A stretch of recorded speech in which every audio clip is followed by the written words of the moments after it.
All right, Tommy, you and I can just go. Oh, he's finally getting in here. Maybe. Setting things up, looks like.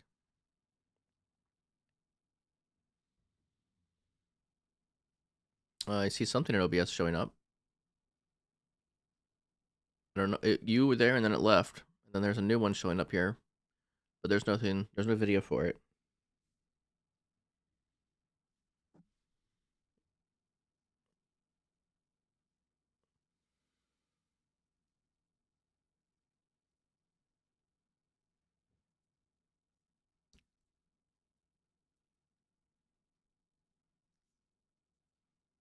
Oh, interesting. Well, hello everyone. We're still working out some technical issues. Seth can't get connected, so we're trying to get Seth connected. Hello.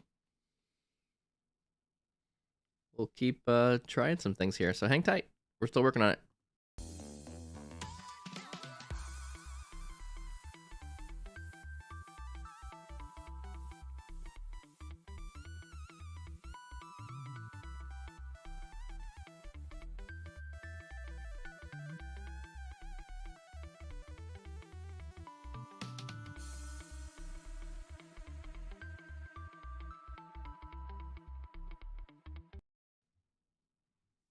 All right, jumping in with no audio music to intro. Tommy, you have to add that in post.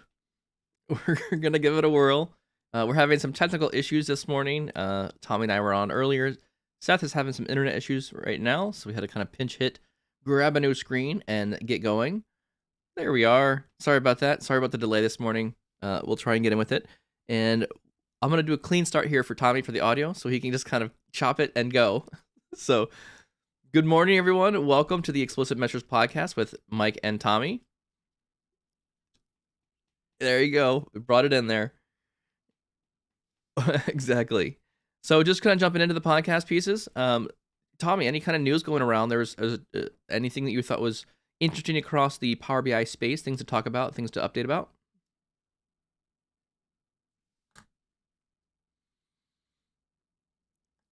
Oh, it says no audio for Tommy for some reason. So let's see if we can figure out why Tommy's not got sound. All kinds of issues this morning. All right, Tommy, let's transition to this one. Maybe interesting.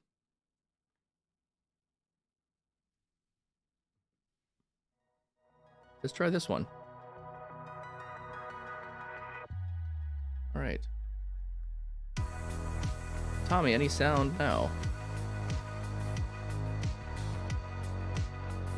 Yeah, that is the intro. But there is no Tommy sound. What did I screw up? How about now, Tommy? Check it again. Testing 1, 2, 3. Nope. All right, let's give it another whirl. Tommy, one more time.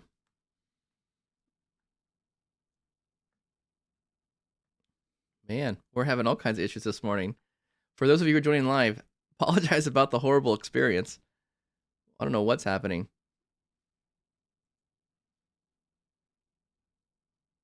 Let's see if we can check some audio issues here.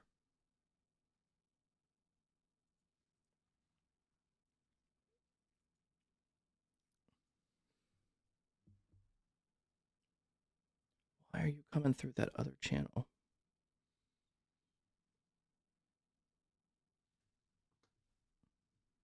Check, check. All right, we're gonna go back to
There we go.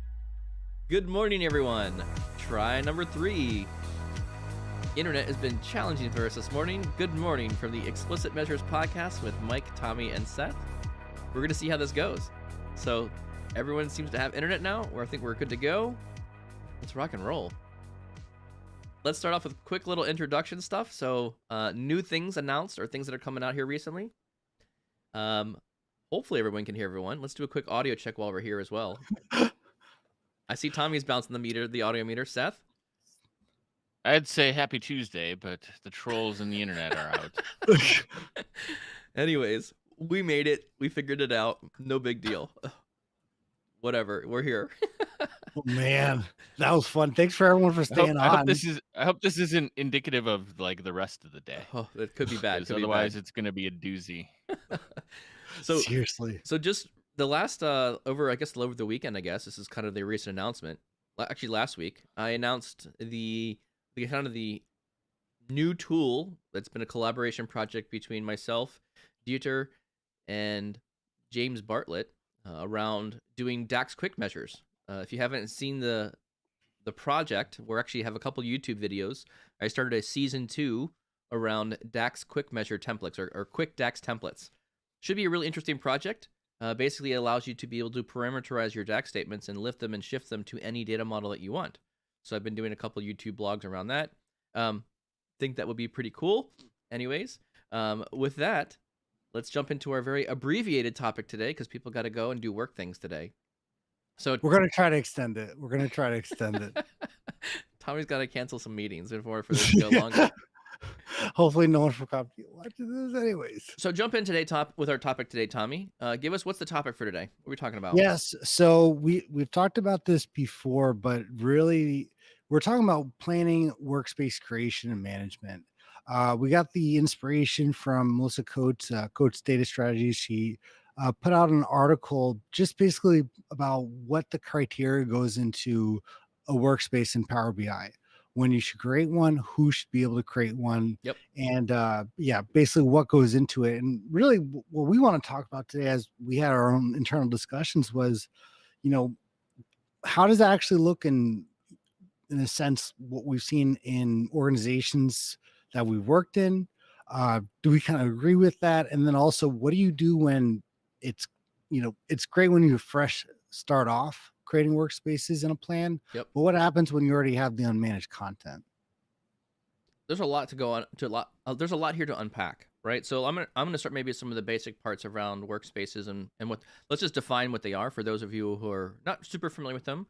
Workspaces are just a place to manage content, pull content together, and have managed content in a single place. So there's a lot of Power BI files that are out there.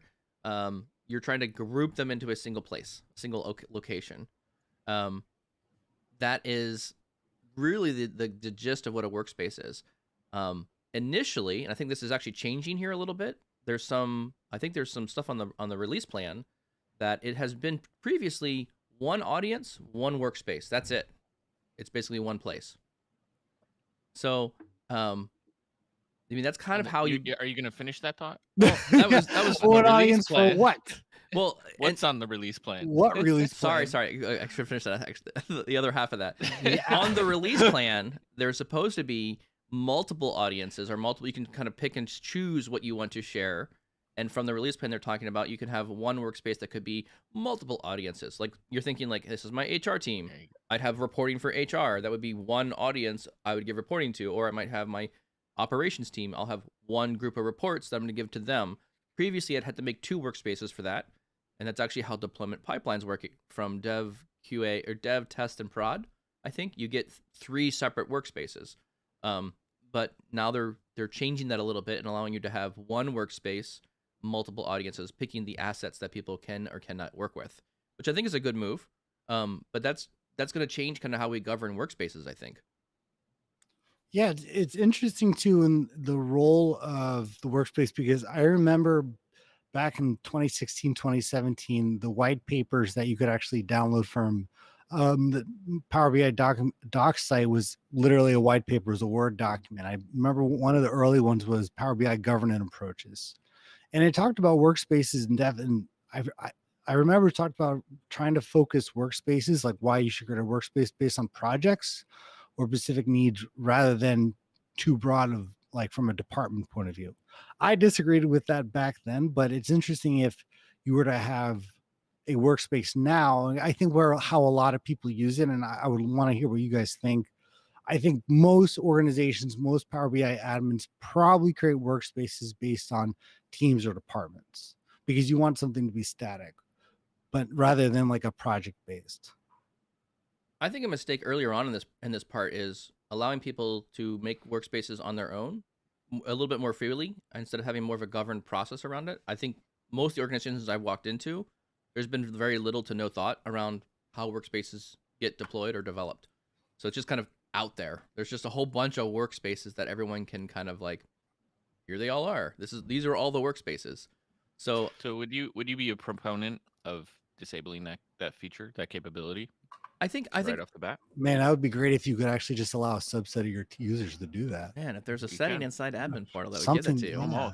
Almost. So this would be one of the things I think Melissa would talk to or speak to in some of her documentation around. This is a strategy that you kind of come in place here. So you kind of turn that off initially, leave a certain group of people or have people go through training to understand what's turning on in that workspace element. So as people become comfortable, right, you're gonna have to trust people at some point. So that totally means, we're gonna have to have a security group, and I would manage everything with security groups. I think that's a strong way of managing everything in Power BI. I think that's really the recommended documentation from Microsoft is turn on security groups first, and then as people go through that training, they can then say, okay, now I'm a part of that. I understand what's going on. I understand the implications of why we're building workspaces. But again, that comes with a little bit of forethought. You need some thoughts around initially, like, hey, this is why we're doing what we're doing. Well, But isn't that part of the planning though? Yeah, I'd agree. So Yeah. so that speaks to me that workspaces in general probably should be an admin level thing, because what I try to do, right, is figure out based on requests that are coming in for Yep. new things is, how do you create a workspace for an engineering, like for a group, Yeah, right? totally. And if I'm going to create a group, I'm going to ask IT to create an AD group for the members of that group. So I Exactly. don't have to manage permissions within the workspace. Correct. Or manage permissions, I should say, in the sharing of things.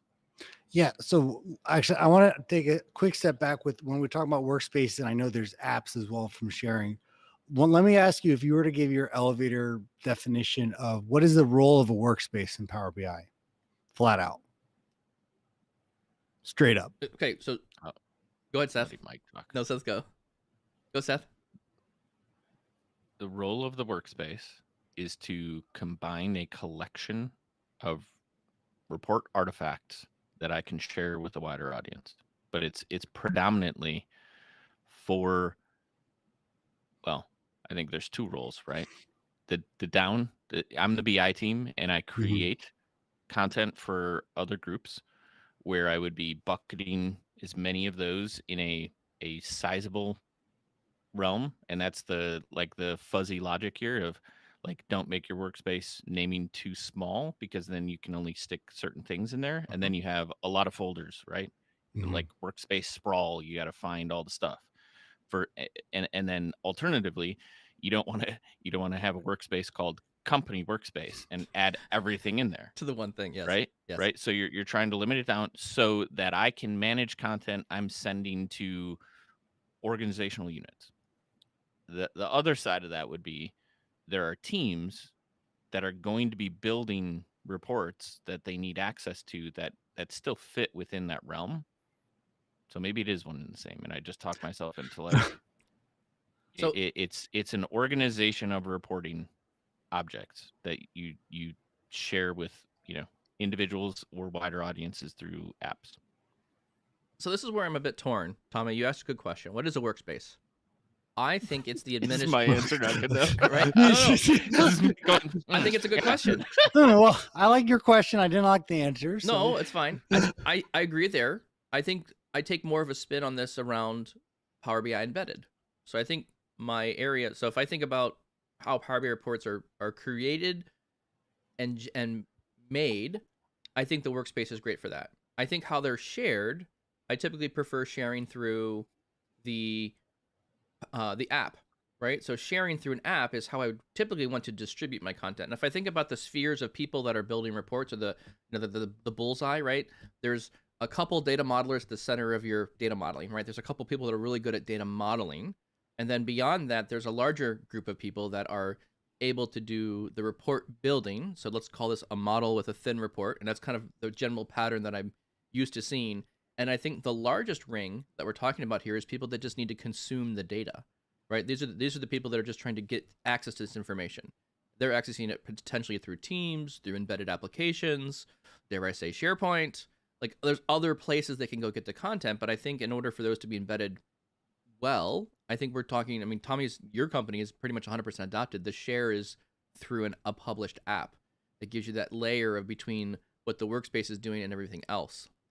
So I think my opinion here is the workspace is really for the authors and creators of content around Power BI, and then the sharing mechanism, which I prefer not to share individual reports.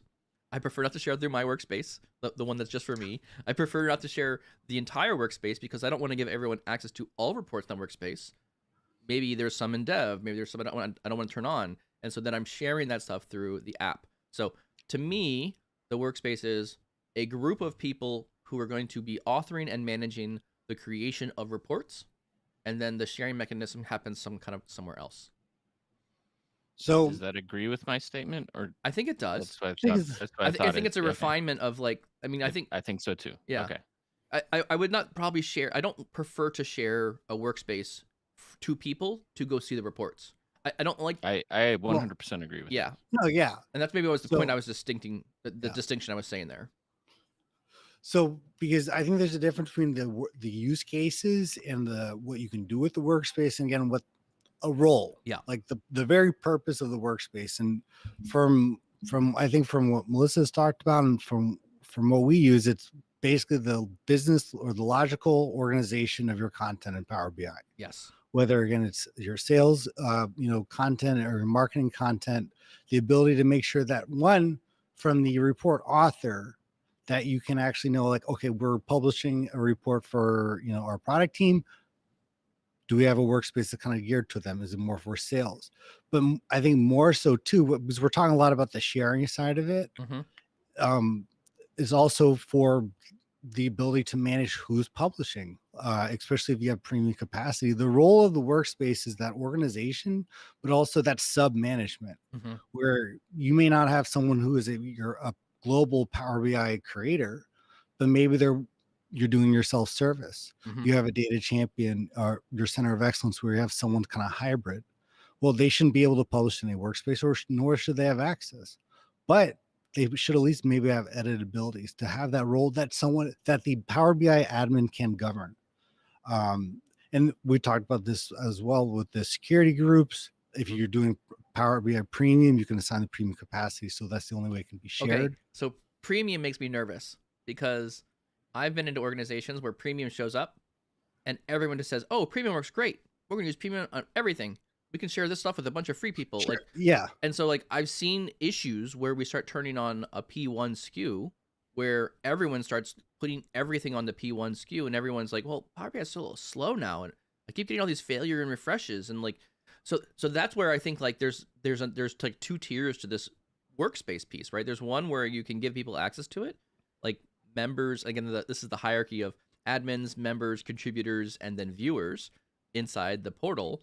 But if you're giving access, I don't think I'm giving a lot of access to an admin level inside the workspaces. I'd like to reserve that because I don't want people just picking up premium whenever they think they want to.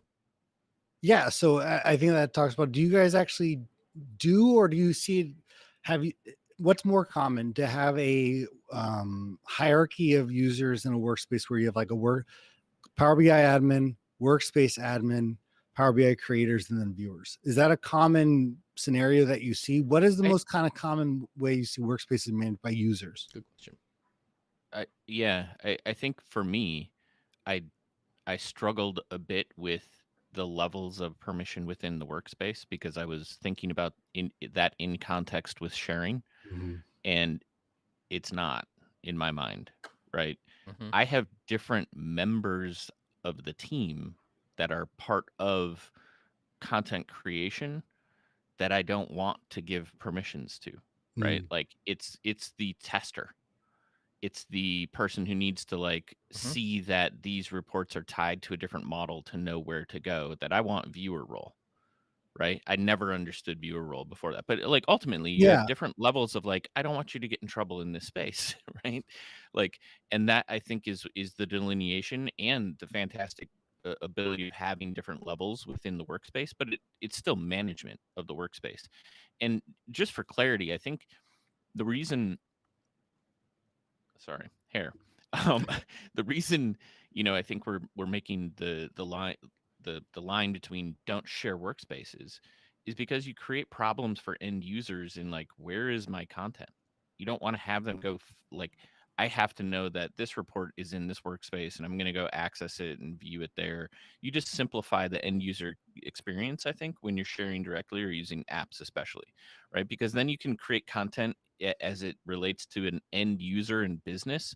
Whereas with your workspaces, there might be a little bit more of that the technical structure of how you want to group a bunch of reports together or something like that. yeah.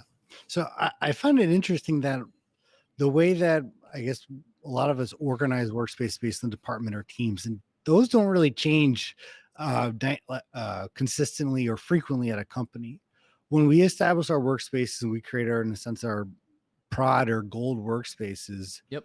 I think last time we created a workspace that was going to be something that was going to be part of an app or more organizational shared, quite a while ago. Like, is there a lot of needs to create more workspaces ad hoc? I don't think so. Like going back to like how do you plan a workspace? Like obviously, I think it I think a depends lot of the though. work is starting from the ground up. Yes and no, right? I mean, I guess it depends on how your organization is going to run, right? If you're going to run a bit Mhm. more top down and you're going to, if there's a BI team and a lot of the reporting is coming through them out to the organization, then I think you have the ability of locking that down a bit more. But if you provide the onus, if you're a larger company, and again, I was working at a Fortune 100 company, and it made sense for our internal department, like our marketing team had subsets of people in that team. There were different groups of audiences that would made sense for us to kind of create our own workspaces because we wanted to create content for like sales leads, or we wanted to create content for category management team. It was still one team, but we had multiple subsets in there. And I think it depends if you want to relinquish that control to a leader in the department that would be able to handle some of that. Yeah. So I think I think the question is going to be it depends depending on how you want to your department is running those reports. Now, I think this is where I think Melissa Coates's her training actually, which I'll put in the chat window, is really well done because it gives you these kind of considerations, right? You don't want to lock everything down so much that people don't do anything, because then what happens is they start emailing around PBX files. People are going to share data no matter what. Let's not make it so hard that it's challenging. Or they're going to publish everything to my workspace and share the my workspace reports. Excuse me. Also, not very good. I would disagree with those two strategies. But I think in that respect, like you don't want to make so much friction that no one can use it, but you want enough friction that we have a process and we have like some organization around it. Yeah, because I feel like a lot of the planning is when you're establishing your BI team, you're establishing your workspaces. I guess for maybe for you, Seth, like, especially with a lot of things going on in terms of, you guys have been doing a lot of the enterprise stuff, a lot externally. Do you see any moments where there's a consistent adaptation or consistent, like, hey, let's review the workspaces that we have, like the maintenance side of it?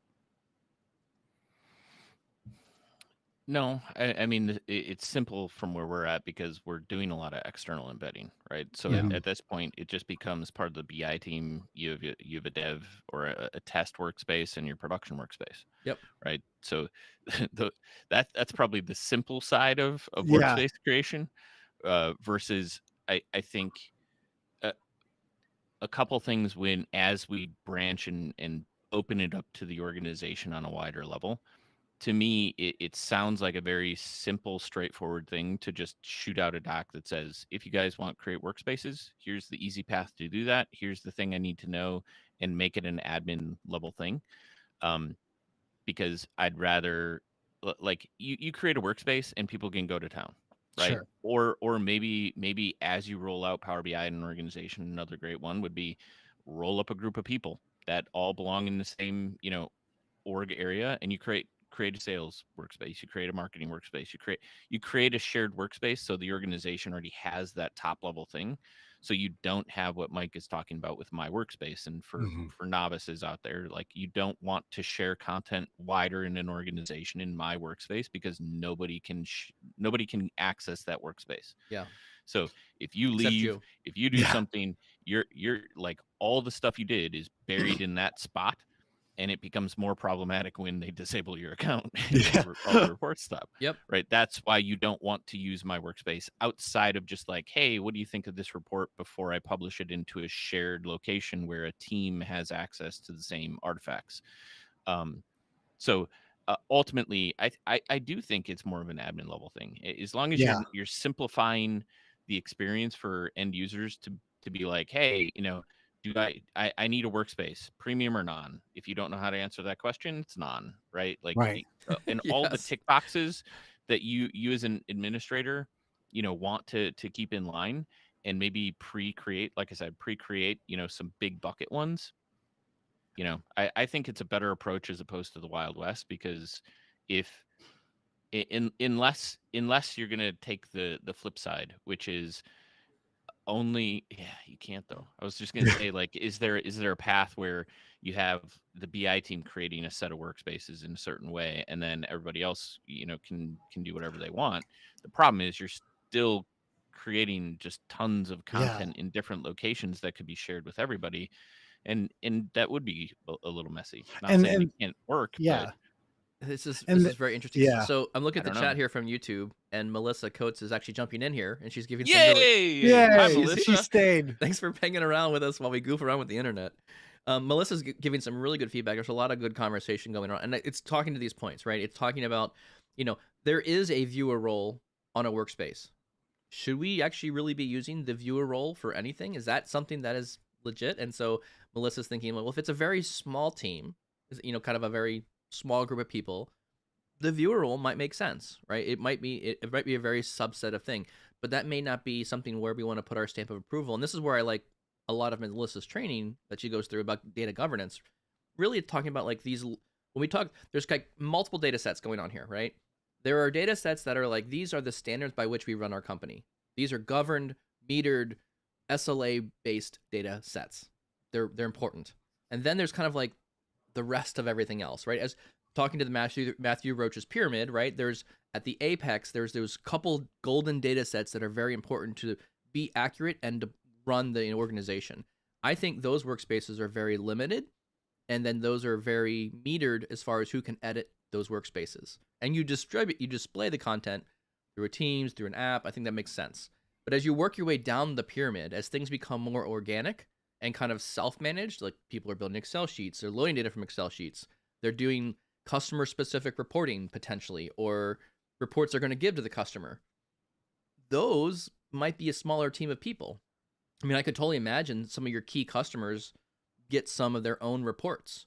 And so you need like a one workspace that's a team of people that are working with their data and handing data to the customer. And that might be, the top 1% of your customers are getting like special reporting for them. That might require the sales team to have authority to create workspaces for what they need, as long as they understand how the ecosystem works. Yeah, it definitely seems that this planning this workspace planning is very much hand in hand with your Power BI maturity and your adoption. Agree. Like you can't just do workspace planning without any adoption or governance program that already in place or planning to do so. Just because I think you're dealing with probably like three major factors. One, there's already existing content in the tenant. So if you're going to say, hey, we're going to create a sales workspace, a marketing workspace, a research and development workspace, and well, if there's already a bunch of other content out there that would make sense there, you can't just have those exist in a vacuum. Mm-hmm. I think the other thing too is getting people to adhere to that, saying we've created this, workspace for team or department X, so all content should go here. Here's Correct. the only people should publish it. Yep. So I think those are at least the two major factors that you just can't plan workspaces without actually having more people involved, but also having that plan in place. It's the flip side, right? Like, not the flip side. She brings a good point, right? So we're talking about organizational structure of some of the workspaces, and maybe that can be done without the administrative control because you're already going to do it, right? Like it to the things we are huge proponents of is as you increase the importance of a report through an organization, there are already stopgaps, right? Yes. Like you can't get an object into those core workspaces Agreed. unless you have permissions anyway. Yep. So maybe outside of BI teams, Mhm. or if your organization is large enough, right, and you Mhm. know what those core workspaces are, maybe the Wild West is okay, as long as it's in a shared workspace and not my workspace. Oh, totally would agree with that one. Yeah. And I'll even throw another Well- wrench in the works here too, right? There are certain things like if we think about all the assets that are governing inside a Power BI workspace, we have data sets, we have data flows, and we have the reports or thin reports. And I like to think of those as three separate items. And if you look at some of the Microsoft documentation, they kind of recommend that there's one workspace for just the data sets. And there's a Yeah. different workspace related for the thin reports because that's how you share them potentially. So you can give metered access to the data sets or not. So at the end of the, one thing I'll definitely say for workspaces is a general governance thing. I highly recommend just on a piece of paper, something, sit down, draw out the bubbles of where you think these workspaces would go and who needs to access them at a minimum. Just put a little bit of thought into it. And then with that, I would say I'd recommend making security groups for them. So make for each of the workspaces that you're going to govern, that's kind of a more of a governed space, build a security group for admins, contributors, members, and viewers, and do that for each of the workspaces. So when you're bringing people in, there should literally be like 4 people or 4 security groups on every workspace. I think that's the better way of going, because there are other assets that go along with this that you may have to also provision. Like, let's imagine, again, I'm spitballing here a bit, but you're going to put a Power App inside a Power BI report. That's licensing things you have to figure out. So now you need to have licensing for the Power App and the Power BI.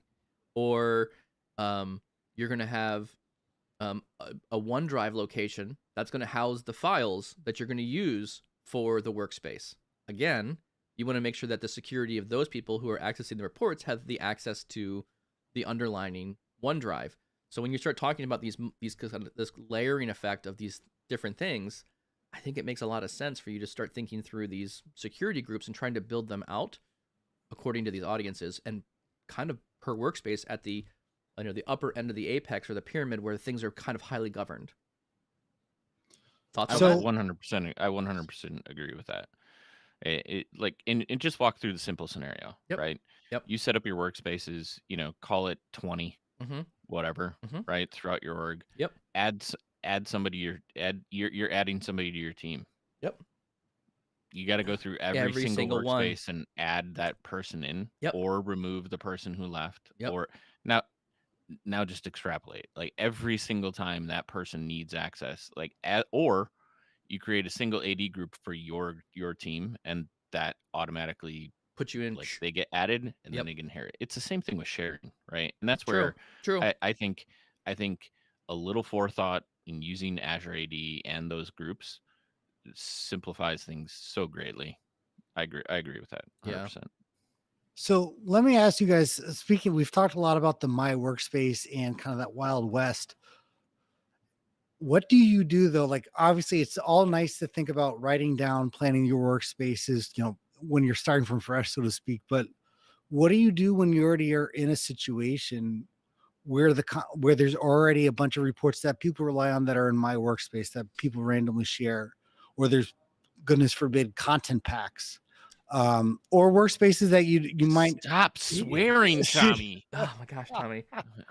I know that's Isn't that a feature You from like babies. 2017 that they've been deprecated since for a while now? I think they're still technically available to a degree. They're still supported, but you can't They're really. still supported. Wow. You can actually, yeah, there's It's Halloween. It's Halloween. Tommy's freaking people out. Stop scaring me, Tommy. there's something called, yeah, there is still an artifact, and that is scary. But like, so, but you deal with these situations, you're like, hey, what are you looking at? Oh, it's this report that's in the, our quota sales department integrated workspace. It's like, who manages that? I don't know. What do you do in those types of situations when you're trying to say, okay, we have all these reports in my workspace by random people. We have a plan for what the workspaces should be for the organization. Yes. Where do you start? This is a hard ball of wax to unwind, essentially. So I've walked into organizations that were sharing reports to people they should not have been sharing, and there was information being displayed in a. So here's what kind of happens, right? I feel like this kind of grows to a point. An incident, something has been shared with people who don't quite know what's going on, and at some point, either someone leaves, something's deprecated, something happens, and everyone's like, "Oh my word, we need to step back on this because we just screwed everything up." So something bad happened, and this person was seeing data they shouldn't have. Something got shared that shouldn't have been. Something's on published to web, and we didn't know about it. And so this clamping effect kind of happens really quick. There's this rubber band effect that comes, and everyone goes, "No!" And we kind of like shut everything down, lock it all down, and we turn it all off. So Right. I think you have to kind of like very quickly go find some tooling, and Scanner API may be one of those really good ones that we could use for this. But if you're in an environment where there's a lot of things out there, you have to first go do an assessment. What is the scope of what's critical here? And I think you really have to, in a short order, understand who's sharing what across the organization, what assets have been shared across what teams, and go through and quickly evaluate, is this right? Because there's likely, in this wild west of things, there's likely a lot of bad practices. And I would say, you have to kind of quickly assess what's going on, and then really consider jumping into like, okay, now we need to start thinking about what does the center of excellence happen, because we need to start running people through some education to help get them up to speed, because people will whine or have problems as soon as you like take everything away. If you just turn it all off, people are like, I can't do anything now. And now people start sharing PBX files between each other, and you start creating bad habits by locking it down too quickly. So I guess if when I'm coming into clients, there's a lot of things that are going on there. First thing we do is we take an assessment, figure out what's going on, figure out if there's any key data sets or asset IDs or assets that we could look at that are important that we need to be starting to clamp down on. And then we go engage those teams, those individuals, and say, can I help? You have to engage and help, right? Because you have to show them like, what you've been doing is not right. Here's a better way of doing it. So this is actually a question I think we've asked Melissa 100 times, but where's the carrot and the stick in this? So because obviously just to get someone to say, hey, this is a better way of doing it, that's not going to necessarily lead someone to say, oh yeah, we'll definitely, move on to what you guys are saying. There's going to be an incentive or a reason why someone's going to migrate over for their content. And I was, so basically like, what are things that you can do or to, in a sense, get people to say, okay, these are the new workspaces? Oh, this is a good question too. So I'm reading part of the chat here, and I think there's some people. So, while you're reading, yeah, I'll read that. I think in Mike's case, like the rubber band effect, I guess, like you don't have a choice, man. Like the org is already like dictating that something bad happened, and we're putting things into a centralized location or something like that. I think this speaks to administration reporting, right? Understanding what's in the ecosystem and how people are utilizing as much as we can. I don't know if we could understand what's being shared in the APIs. I've never dug into that. Okay, so if we can, then that's your answer. I mean, Tommy, right? Doesn't the Scanner API do that? So that's the beautiful thing about the Scanner API now, and what it actually scans is because before the situation, the horror story where I had a situation years ago where the sales team used a content pack for demos for clients, However, this content pack was created by someone who's no longer at the company, and they created that content pack on their own by themselves, In my left the work. company. And yeah, and so, well, however you, yeah, That would have been the trifecta, man. yes, and yeah, and I was, and it wasn't refreshing. It was like, okay, I didn't know where the report lived, so it was for the first time I was Sherlock Holmes, meeting with people and, hey, do you use this report? Yeah. Hey, do you remember who shared it with you? Oh, Jim. Okay. Do you remember who shared it with you? Oh, Kelly. my word. Okay. And we went back and back and back to say, where did the origination of this come from? Because previously, even as a That's crazy. admin, you don't have access to the content unless you have unless you're a member of a workspace. Now with the scanner API, I mean, literally just a few months out of the gates, you can actually scan and look at all the data's tenant metadata. Say, hey, what workspaces are being created? Yeah. What content is in there? You can combine this with the viewer or the activity report to say what's being created and also what's being viewed. But that's huge in terms of saying, hey, I noticed that you created a report that should have been in a different workspace. So, or you're creating stuff in my personal workspace. We don't do that. You can actually say that. That's a governance thing too, right? We can, that allows your governance team to manage what is happening in the organization and making sure that you're giving freedoms, but at the same time, if you're conveying that certain things should or shouldn't happen, that's how you slap wrists. I mean, or gently remind people not to do things. I also think take this opportunity, like when you're going into a situation like this, the opportunity to build that single point of information, that Confluence page, the SharePoint page, whatever that thing is. I think your first thing to do is start communicating the expectations of things. I think when you get into these places like this, there really was no expectation. Here's Power BI, figure it out. Go do what you got to do. And so people were just getting jobs done, getting work accomplished, the same way they would just kind of get things done in Excel. So I think you have to come in with like a very clear, like, hey, we're changing some policies. Here's some things that we've seen that, and maybe even, I mean, I would even give stories of this, right? For those of you who are listening, if you want a bad story, right? I was in a company and they were sharing people's salaries across teams that should not have been shared. Yay! Yeah. Companies love that. Whoops. But so you can give stories like that, like, hey, there's data that we're having that people are creating that we do not want to share. An example might be something like this. We don't want to share this kind of information to every person. We need to have a metered way of doing that.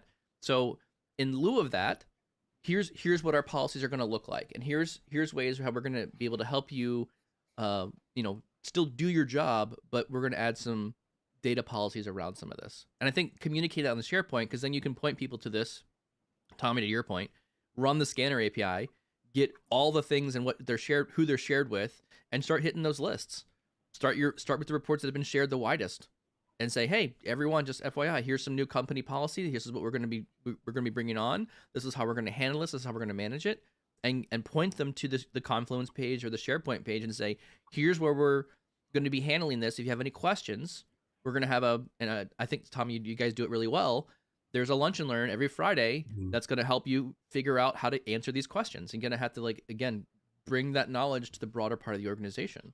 So this may be too much of a stick in terms of from the governance side, but if you do have a lot of Power BI creators that are not necessarily in a centralized team, like you have the data analysts for sales, the data analysts for finance, et cetera, that are creating their reports. Yep.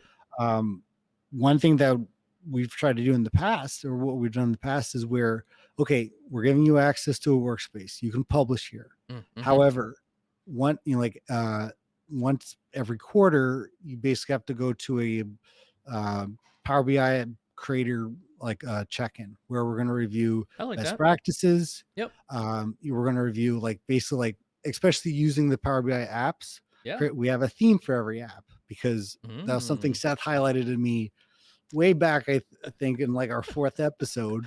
It was which now we do, where it's every Power BI app has its own kind of theme, because it's amazing how your own brand colors don't really jive with colors from 2015. Thanks, Microsoft. Anyways, but making sure people are hearing those best practices, and if you don't attend, you lose your access. Yes. I think that's I think it's a good carrot and a good stick, right? Yeah. It's we're going to continue to help support you, but you got to play ball with our team. Mm-hmm. And I think go ahead. No, go ahead. No, I was gonna. It's a good point, Tommy. Overall, right? I think if I'm going to top down the whole conversation, I think administrative reporting is something you should create right off the bat, or get implemented on solutions that already have a bunch of workspaces in the wild, because you need to understand what's out there or what's going out there. Yeah.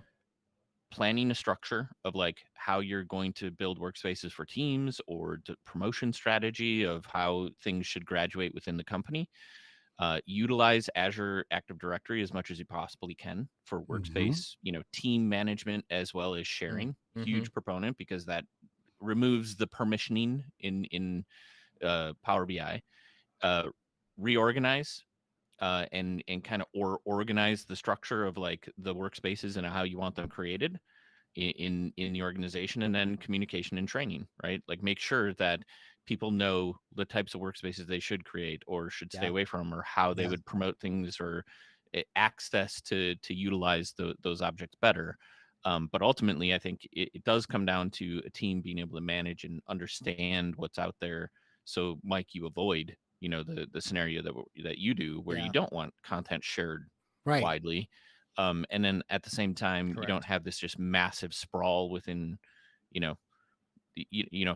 you could have a massive sprawl, but it eventually gets cleaner. The more widely a report is shared. I agree. And let's not forget, like at the end of the day, you're not doing workspace planning and this governance and management just for the heck of it, just because you want to know. It's going to reflect on the user experience, because if there's a bunch of Wild West workspaces and you don't have a kind of policy or nomenclature for the naming convention and what content's there, that's going to confuse users. If you have a finance workspace that has, baseball stats, you're like, okay, I don't know if this correlates or not. Yeah. This is about the user experience, and also for them to have a clear understanding of what content's in there. They can trust if it's in a prod workspace, if it's one of our production workspaces, they can trust the content. Yep. And it's following some pattern, because even the little things of having two reports side by side, but their layouts are completely different, for a lot of users, that's too much. Where if you have the title on the left, the title on the top, maybe there's no reason if they're literally next to each other in a Power BI app. So those types of things, that's what we're trying to do here, is we're trying to allow the user experience and their user, we'll say that, understanding what content's there is the best experience possible. And you're also doing a pretty good data quality too. So you're not also reporting on things that may not be right. Well, I think you make a really good point there, Tommy. I think there's some level of this where I don't think you can always say everything's governed and everything's ungoverned. I think there's a kind of a blend of both of these things. I think Melissa made a really good point here. She says some orgs say certain workspaces are governed, they're managed, and others are ungoverned. And I mean, if you think about like there's thresholds to get data moving across these different workspaces, I think there's definitely, most organizations I think need to have some workspaces that are highly controlled, metered, and there are others that are not metered, and it's a bit more open-ended to the organization. And there needs to be, if you're going to do that, there needs to be at least a process. And how do I promote things from these ungoverned areas to more governed areas of the organization or the Power BI workspace? So I think my key there is, like, again, this is why I highly recommend Melissa's training, because one of the things she goes through is she says, here's some things you should think about for like an SLA as these data sets move from ungoverned to governed. Here's branding you might want to apply to those reports so that an ungoverned report looks like this, and a governed report has some sort of metrics or branding around it, so you can easily at a glance identify that this is coming from a metered source. And so I think those are very important aspects that you want to think about as an organization. And there's a lot of training out there around this. The adoption roadmap does a lot of good things around Power BI adoption roadmap. Is that right? That's it, that phrase right? Yeah. Yes. Yeah. But that's another one that has good thoughts around that.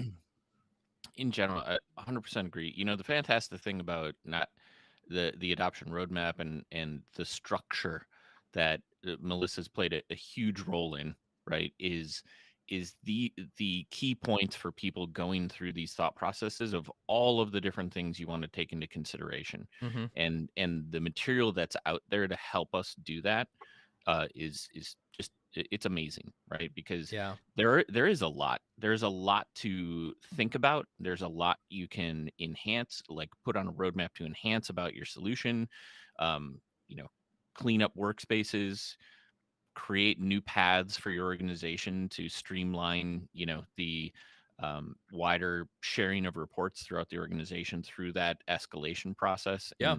And everything that's out there is just is gold from the standpoint of people like, how do I do this? Yeah. Right. And here, like this workspace thing alone, right? Like 4 different sections, everyone's got 3 to 4 different bullets of just making you think about the things that you Yeah. should at least consider to see if it's applicable to you. Are you super small? Well, you may not, you may have like 1 in each. If you're really large, you have all 4 to consider every time you're, you know, kind of putting together the planning and stuff. So love the stuff that's out there.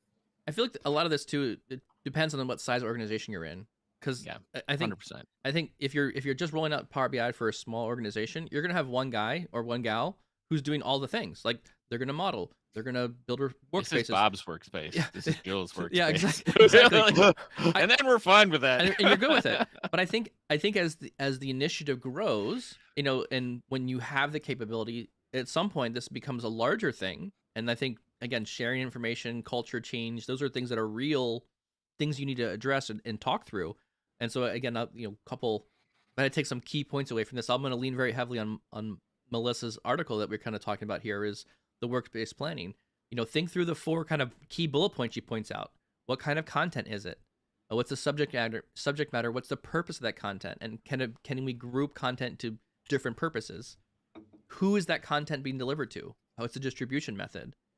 And then how will the content be managed and who is going to manage them? In these smaller organizations, it might be one person doing all that. But in these bigger organizations, you might have a different person making the content and another person managing who gets the content. That could be a totally different team. Or you could have a whole request cycle that, hey, I need access to the sales report. Well, fill out this form and we'll figure out if it fits you. Like you could have a larger team can afford more positions for that so you can have more governance around it. And then finally we'll be like, how are you going to deploy the content? Is it going to be in Teams? Are you going to do apps? Just thinking about those 4 questions, I think really open up a lot of your mind to like, I need to put some more thought around what the workspaces are doing. Great. Man, you really see how all this ties into the Power BI adoption roadmap. Yeah. Man, like just like from having the sponsorship, because if you don't have the authority to tell people to move workspaces or a set of policy, they're not going to do it. Why would they do it? Yes. And that's a really good point too, because you can have all the control but none of the power. Welcome to program management. Right. All the responsibility and none of the power. Oh, maybe that's what I was saying. All the control but none of the power. That's a messed up phrase. It's a little early in the morning. I didn't get enough coffee this morning. This technology frazzled me. Just keep me honest, Seth. Keep me honest, Seth. Awesome. So with that, I think we're at a good breaking point. We're a little bit over. We tried to capture a couple extra minutes from the slow delay this morning. A little bit late. Oh my word! Right. The internet was not having this morning. Well, with that, gentlemen, thank you very much for the conversation. Melissa, thank you very much for jumping on the YouTube chat. There was a ton of conversation happening there, so thank you very much for being very engaging with the audience. We hope you guys pulled out a couple key things. If nothing else, there's a couple great articles we linked in there. I also highly recommend the Melissa Coates data and governance deployment training. I put the link in the chat window as well. I'll put it also in the description here. Really strong stuff. Helped me think about a lot more things than I was, it reaffirmed a lot of things I already knew, and then it helped me think about other edge cases, small orgs, big orgs, planning for deployment of resources and how to promote them into different places. So with that, thank you all very much. Our only ask is that you give us some grace on this episode for the poor audio and video experience. We'll work harder next time to improve that. But if you did enjoy this, if you got some good insight out of this, please find one other person, share the podcast with them. Just let them know that you enjoyed the content, and we'll hopefully see you on Thursday. Tommy, you'll be amazed when you listen to the audio that you'll have no idea what we're talking about right now. Tommy, where can you find the podcast? You can find the podcast anywhere they are available. If you're watching live right now and you've stayed with us, you can watch or listen to the edited version where There we go. there were no technical difficulties. You'll have no idea what we're talking about. Subscribe on Apple and Spotify. You'll always get new episodes there every Tuesday and Thursday. If you're listening right now and you want to join the conversation live where there are no technical difficulties, you can do so Tuesday and Thursday mornings, 7:30 a.m. Central. Subscribe to Power BI Tips on YouTube and LinkedIn. If you just click on the bell, the subscribe button will always let you know when the next video is coming or the next episode's coming. We've got the next, I think, 2 weeks or so scheduled with content. So we're just kind of trying to load the pipeline up, and so you can see what kind of topics are relevant to you and which ones you want to listen to. Thank you all very much, and we'll see you on Thursday, hopefully.